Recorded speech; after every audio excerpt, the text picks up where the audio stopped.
నిజంగా చెప్తాను, హృదయానికి హత్తుకుపోయిన క్యారెక్టర్ ధనుష్. అంటే ఈ క్యారెక్టర్కి ధనుష్ తప్ప ఇంకెవరు లేరని, ఇంకెవరు చెయ్యలేరు. ష్యూర్ ఇంకొక హీరో లేడు. అంత పెర్ఫార్మ్ ఇచ్చి హీరో ఇమేజ్ ఉండి, స్టార్ ఇమేజ్ ఉండి, అన్ని రకాల కాంబినేషన్లో ఉండి చేసే మనిషి అంటే the one and only star in India is Dhanush. ధనుష్ని మైండ్లో పెట్టుకుని ఈ క్యారెక్టర్ డిజైన్ చేసావా శేఖర్?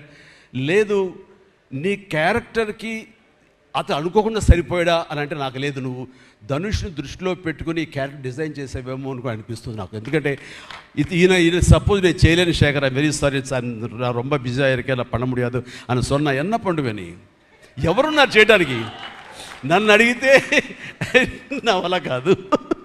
నాకు వద్దని బాబు ఈ కష్టాలు ఇవి, నాకు ఇలా ఎవరు లేరు. అంత న్యాచురల్గా ఆ క్యారెక్టర్లో ఇమిడిపోయి ఆ క్యారెక్టర్ని అంత బాగా చూపించడం అనేది ధనుష్ తప్ప ఇంకెవరు లేరు. ధనుష్ నీకు బెస్ట్ యాక్టర్ అని చాలా మామూలు అయిపోయింది. మాకు ఎప్పుడైనా వస్తే వావ్ నాకు వచ్చిందో నేషనల్ బెస్ట్ యాక్టర్ అనుకోవాలి తప్ప నేను. బట్ నీకు ఇది మామూలు అయిపోయింది.